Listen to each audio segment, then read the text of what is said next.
Hello, I'm Ryan Bohl, a Stratfor Middle East and North Africa analyst at RANE.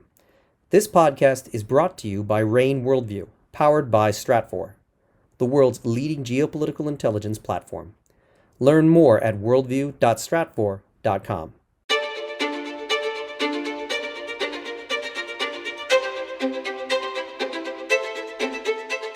You're listening to RANE's Essential Geopolitics podcast, powered by Stratfor. I'm Emily Donahue. As the global COVID-19 vaccination rate gradually climbs and the Delta variant shows signs of receding, more countries are relaxing travel restrictions. As travel for leisure and business slowly kicks up, it's important for companies and individuals to review the non-COVID-19 threats that come along with international travel.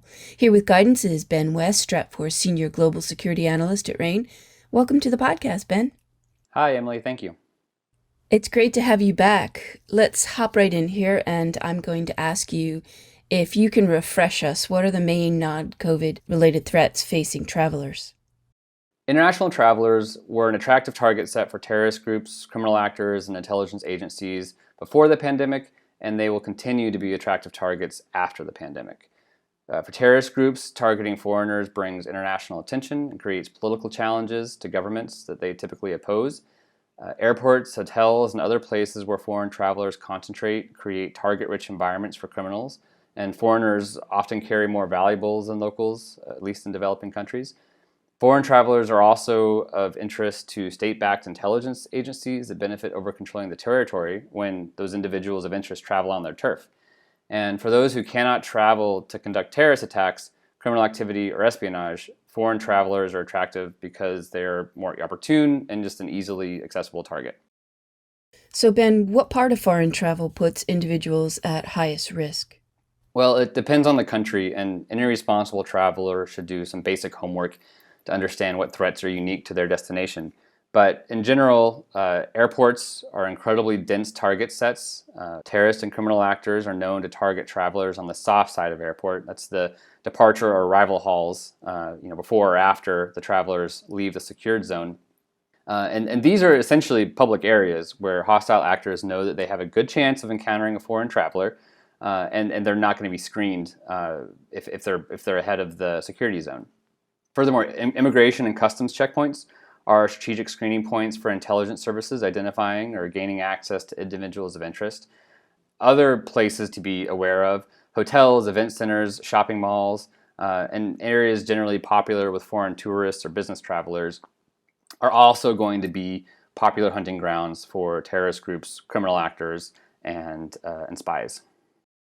Have the traditional threats changed in light of the COVID-19 pandemic? Yes, they have.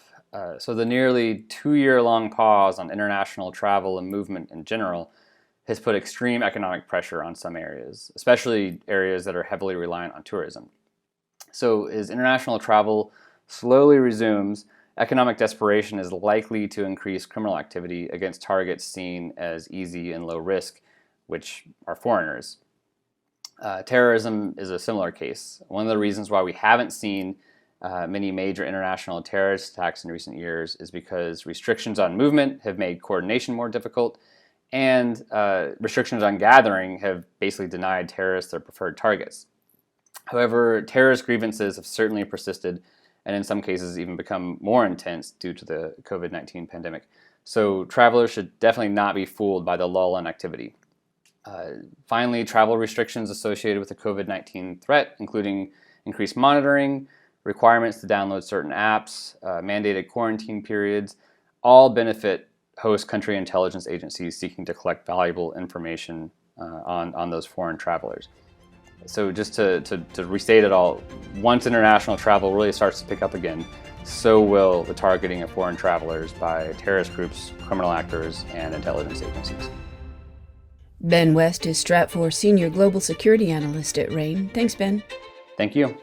You can purchase Ben's 5-part series on travel security in the Stratfor store. Go to worldview.stratfor.com. That's worldview.stratfor.com. I'm Emily Donahue. Thanks for listening.